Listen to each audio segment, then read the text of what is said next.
युग हे स्पर्धेचे मान्य आहे ना आपल्याला. प्रचंड स्पर्धा प्रत्येक क्षेत्रात निर्माण झाली आहे. अर्थात ज्याची अतिशय तरबेज अशी बुद्धी, हाय इंटेलिजन्स, त्या लोकांना मग कशाचीही कमतरता नाही. पण हीच स्पर्धा काही नामशेष होणाऱ्या पक्षी आणि प्राण्यांच्या विषयी भरवली गेली आपल्या या महाराष्ट्रात, ठाणे जिल्ह्यामध्ये, ठाणे पालघर या एरियामध्ये. त्या स्पर्धेने माझं लक्ष वेधून घेतलं. वेगळी स्पर्धा होती ती. काय कुठल्या ॲथलीट लोकांना एका मैदानात बोलवून 4x100 रिले किंवा लाँग जंप, हाय जंप अशी काही नव्हती. आपण कधीकधी रागामध्ये किंवा गमतीमध्ये एखाद्या ग्रुपमध्ये मित्रांच्या एखाद्या मित्राला जा रे गिधाडा तुला काय कळतं अशी वक्तव्य स्कूल कॉलेज या जीवनामध्ये केलेली आपणास आठवत असतील. जा रे गिधाडा तुला काय कळतं.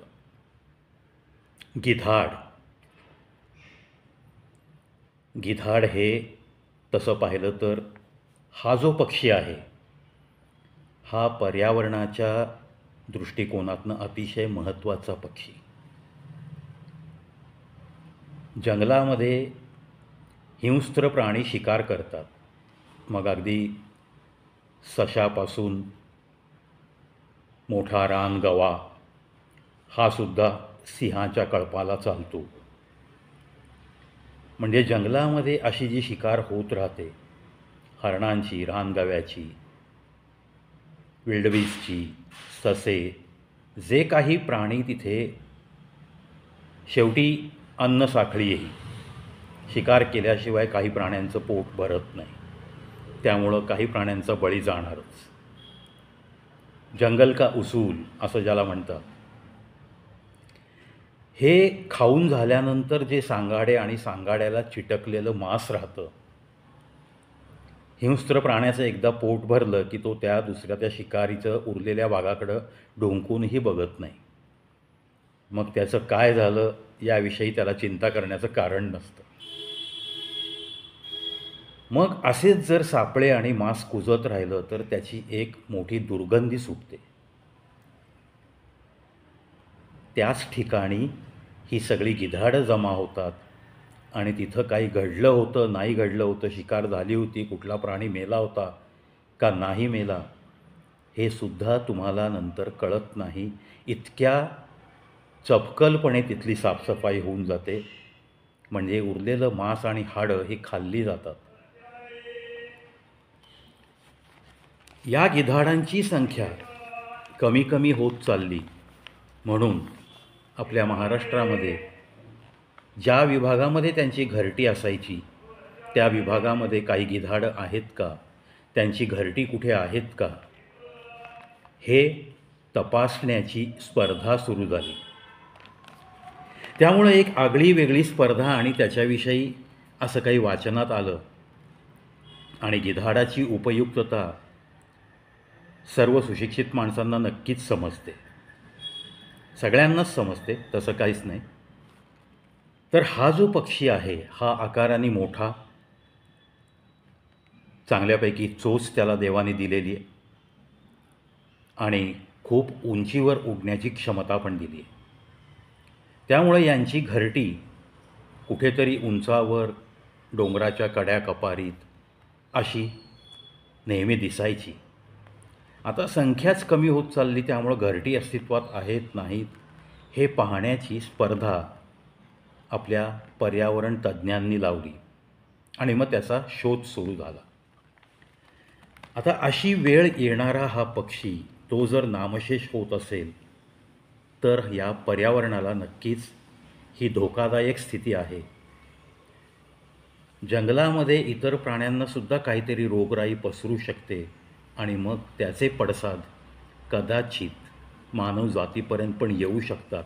कारण जंगलचे प्राणी जंगलातच आहेत, पण हा मानव प्राणी जंगलांपर्यंत इमारती बांधून सिमेंटची जंगलं उभी करतोय आणि मग आकांडतांडव होतं की बिबट्या आमच्या घरात घुसला. म्हणजेच मानवजातीला कुठेतरी त्या रोगराईचा धोका अगदी सत्वर होऊ शकतो अशी परिस्थिती निर्माण झाली आहे.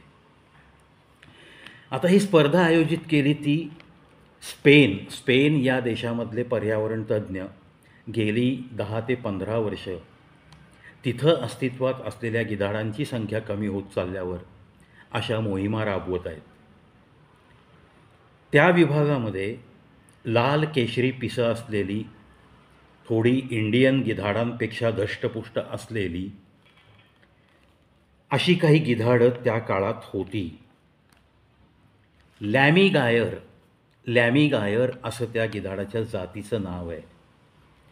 स्पेनच्या पर्यावरण तज्ज्ञांना लक्षात आलं की लॅमिगायर गिधाड, ज्याची उंची तशी पाहिलं तर आपल्या इंडियन गिधाडांपेक्षा दुप्पट किंवा अडीचपट म्हटलं तरी काही वावगं ठरणार नाही, दाढीधारी म्हणजेच त्यांच्या चेहऱ्याच्या खाली माणसाच्या दाढीसारखी एक गोष्ट नेहमी पिसाच्या इथे दिसायची, अशी ही उंच गिधाडं, लाल केशरी पिसारा असलेली गिधाडं, यांनासुद्धा उंचीवर उडण्याची क्षमता, अतिशय तीक्ष्ण नजर आणि प्राण्यांची हाडंसुद्धा पचवण्याची ताकद असलेली ही गिधाडं होती. मध्यंतरी एक व्हिडिओ माझ्या बघण्यात आला की असाच एका व्यक्तीने गिधाड पाळलेलं आहे. डाव्या हाताला मस्तपैकी तो पक्षी बसल्यानंतर त्याची नखं लागू नयेत म्हणून एक लेदर रेक्झिनचं कव्हर अतिशय टणक असं, त्या पक्षाला एक दोरी बांधलेली आहे, म्हणजे जसं आपण कुत्र्याला वगैरे साखळी बांधतो त्या पद्धतीने कदाचित त्यांनी ते पाळलेलं असावं. त्यांनी इशारा केला त्या पक्षाला, गिधाड सदृश पक्षीच होता तो. इशारा केल्यावर ते हातावर येऊन बसला तो पक्षी, चांगला मजबूत, बऱ्यापैकी हाईट त्याची, त्या पक्षाची 1.5 ते 2 फूट हाईट त्याची. आणि मग त्यांनी एक शहामृगाच्या पायाचं हाड त्याच्या चोचीसमोर धरलं. त्या हाडाचा आकार, लेंथ जवळपास 7 ते 8 इंच होती आणि चक्क त्यांनी त्या चोचीतून ते हाड पकडलं आणि ते हाड गिळलं. म्हणजे अशा प्राण्यांची हाडं तुकडे न करता गिळून त्यांच्या पोटामध्ये अशी काही जहाल ॲसिड्स तयार होतात की ते हाड त्या पोटामध्ये पक्ष्याच्या विरघळतं आणि त्याचा आहार पण होतो, त्याचं पोटही भरतं. मग अशी गिधाडं, असे पक्षी जर नामशेष होत असतील तर हिंस्त्र प्राण्यांनी अशी टाकून दिलेली हाडं, मृत पावलेल्या एखाद्या प्राण्याची हाडं, ही नामशेष करणारे हे पक्षी, म्हणजेच पर्यावरणाची दखल घेत, पर्यावरणाला स्वच्छ करत जगणारे हे जीव, आणि हे जीव जर नामशेष होत असतील तर त्यांच्या संवर्धनासाठी ते का नामशेष झाले हा सगळा संशोधनाचा विषय नक्कीच टॉप प्रायोरिटीने येतो. आणि म्हणून स्पेनमध्ये सुद्धा अशी एक स्पर्धा आयोजित केली गेली की अशा या गिधाडांचा, घरट्यांचा शोध लावूयात. आणि म्हणून मग स्पेनमधल्या पुरातन गुहा, पुरातन छोटे छोटे पर्वत आणि असे काही कप्पे, अशी काही उंच झाडं जिथं अशी घरटी असण्याची शक्यता आहे, अशा ठिकाणी या गिधाडांच्या घरट्यांचा शोध सुरू झाला. ही लॅमिगायर नावाची गिधाडं 100-150 वर्षापूर्वी कमी कमी होत गेली आणि आता दिसतच नाहीत असं स्पेनमध्ये आढळून येतं आहे. आणि म्हणूनच स्पेनमधलं पर्यावरण तज्ज्ञ जे आहेत त्यांची एक संस्था आहे, ती संस्था अतिशय ढवळून निघाली आणि यामध्ये काही ना काही संशोधन करायचं ठरवलं. तेव्हा त्यांनी घरट्यांचा शोध घेतला. शोध घेतल्यावर त्यांना काही गुहांच्या कपारीमध्ये अशी काही मोठी घरटी आढळून आली.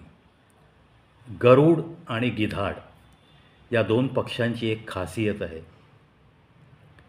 मनुष्य प्राण्याला एक फ्लॅट घेतला की दुसऱ्या फ्लॅटची भूक लागते, पण हे पक्षी जिथं घरटी बांधतील तीच घरटी वर्षानुवर्ष, त्यांच्या 3-4-5 पिढ्या ती घरटीच वापरतात.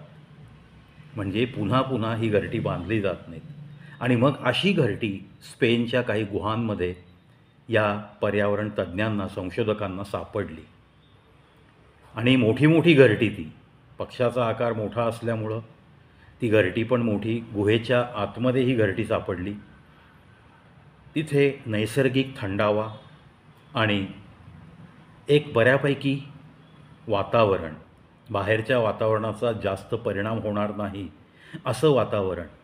आणि त्या थंडाव्यामुळं त्या घरट्यामध्ये त्यांना जे काही सापडलं ते पाहून सगळ्याच संशोधकांना अप्रूप वाटलं. काय सापडलं? काथ्याने विणलेली चप्पल सापडली. काही चामड्याचे तुकडे सापडले. गवताने गुंफलेली गोफण सापडली. चपलीचे असे अनेक तुकडे सापडले. गवत सापडलं. आता ह्या काथ्याने विणलेली चप्पल, कुठलीही गोष्ट पुरातत्व खातं किंवा अशा वैज्ञानिकांना जेव्हा एखादी जुनी गोष्ट मिळते तेव्हा त्याचं आयुर्मान काढण्यासाठी कार्बन डेटिंग प्रणाली ही सर्वज्ञात आहे. एखादं जुनं झाड किती वर्ष जुनं आहे हे शोधण्याची पण एक प्रक्रिया असते.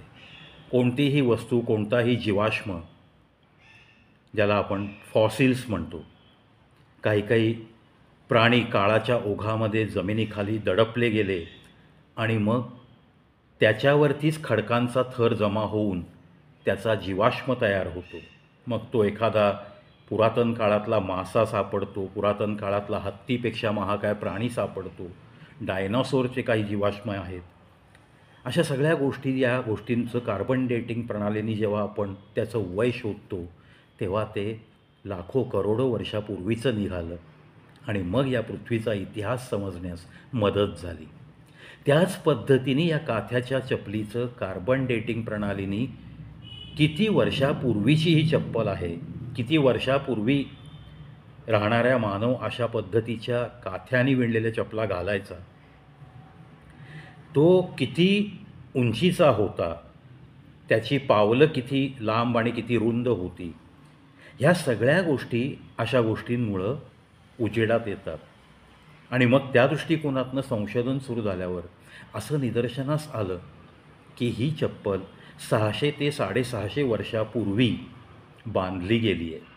म्हणजेच 600 ते 650 वर्ष तिचं वय निघालं.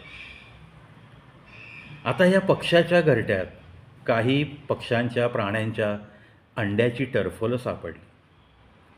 त्याचंसुद्धा टेस्टिंग करता येतं. किती वर्षापूर्वीचं ते अंडं आहे, ती टरफलं कुठल्या पक्ष्याची, प्राण्याची, अंड्याची असू शकतात. मग ते प्राणी त्यावेळेस अस्तित्वात होते. असा सगळा इतिहास. समजा गवत सापडलं, कोणत्या विभागातनं या पक्ष्याने गवत आणलं असावं, मग तिथं कोणत्या वनस्पती उगवत होत्या, शेकडो हजारो वर्षापूर्वीचा इतिहास तुमच्या या घरट्यांच्या शोधामुळं या संशोधकांच्या हाती लागला आहे. गिधाडांचं संवर्धन झालं पाहिजे. जी काही संख्या आज भारत देशामध्ये गिधाडांची आहे, त्यांच्या सगळी काही व्यवस्था नीट करून, त्यांचं संवर्धन करून त्यांची संख्या कशी वाढेल याच्याकडं नक्की लक्ष देण्याची गरज निर्माण झाली. त्यामुळे ही एक आगळी वेगळी स्पर्धा महाराष्ट्रात भरवली गेली पर्यावरण तज्ज्ञांकडनं, याचा मला मनोमन आनंद आहे. कारण काही संस्था यासाठी खूप झटत आहेत. वर्षानुवर्षे या गोष्टींचा अभ्यास सुरू आहे. मग त्यामध्ये काही काही मासे जेव्हा समुद्रात तुम्ही बघाल, मोठे मोठे मासे, त्यांचे चेहऱ्याचा आणि डोळ्याचा आणि नाकाकडचा भाग जर बघितला तर तुम्हाला शंका येते की मानवाची उत्क्रांती या समुद्रातल्या जलचरांपासून तर झाली नाही ना. हळूहळू हे मासे उभयचर होत गेले, जमिनीवर येत गेले. काही काळ जमिनीवर राहणं त्यांना आवडायला लागलं आणि मग त्यांच्यामध्ये ही उत्क्रांतीची संकल्पना त्यांच्या जीन्सद्वारे ट्रान्स्फर होत गेली आणि मग उत्क्रांतवाद सुरू झाला. अशी शंका येण्यासारखी काही माशांच्या चेहऱ्याचे आकार आहेत. आता 4 कोटी वर्षापूर्वीचं काही जीवाश्म सापडली आहेत काही ठिकाणी. कुतूहलापोटी मी ही पण गोष्ट याच व्हिडिओत सांगतोय तुम्हाला. थोडक्यात जेव्हा आपण अशा जीवाश्मांचा अभ्यास करतो तेव्हा आपल्याला या मानवाची उत्क्रांती कशी झाली याचासुद्धा नवनवीन शोध लागू शकतो. त्यामुळं अशी संशोधन, अशा या आगळ्या वेगळ्या स्पर्धा या तुमचं जीवन, तुमचं पुढचं जीवन सुकर करण्यासाठी सुद्धा उपयुक्त आहेत. आणि नक्की काय घडलं आहे लाखो कोटी वर्षापूर्वी या पृथ्वीवर, काही काही माशांच्या पावलांचे, जेव्हा मासा हा घसरत घसरत जमीकडे आला तेव्हा जे काही खड्डे पडायचे त्याच्या घसरत चालण्याच्या त्या ॲक्शनमुळं असे काही खड्ड्याचे भाग सापडलेत. समुद्रकिनाऱ्यापासून जवळपास 300-400 मीटर दुरीपर्यंत असे भाग सापडलेत आणि त्याचं वय निघालं आहे जवळपास 4 कोटी वर्षापूर्वी. मला तर हा शोध अतिशय महत्त्वाचा वाटतो. पाहूयात पुढं काय संशोधकांच्या हाती लागतं आहे. सध्या तरी आपण या गिधाडांच्या स्पर्धेवरून आपण हा व्हिडिओ सुरू केला. मला तर ही स्पर्धा आवडली. गिधाडांची संख्या वाढवण्यासाठी त्यांची घरटी कुठे कुठे अस्तित्वात आहेत, त्यांचं अस्तित्व कुठे होतं, मग त्याच्या आजूबाजूला अजून कुठेतरी एखादा दुसरा काही पक्षी सापडतात का 5-10, मग त्यांचं संवर्धन करता येईल का, त्यांच्यापासून अनेक पक्षी आपल्याला निर्माण करणं सुकर होईल का, जमेल का या मानवजातीला. कारण पर्यावरणाचा समतोल राखण्यासाठी आज जो प्रचंड कीटकनाशकाचा वापर झाला आहे, हा कीटकनाशकाचा वापर कधीपासून सुरू झाला, तेव्हापासून ही संख्या घटत गेली का, हा सगळा अभ्यास आपल्याला करणं फार गरजेचं आहे. कारण पर्यावरणाचा असमतोल हा ह्या कीटकनाशकाच्या अतिरिक्त वापरापासून प्रचंड वेगात सुरू झाला. पर्यावरण ढासळू लागलं आणि त्याच्यानंतर मग आपलं मानवनिर्मित बाकीच्या ज्या वस्तू आपण वापरतो, कार्बनचं जे उत्सर्जन होतं आहे त्याचाही परिणाम नक्कीच आहे. Global warming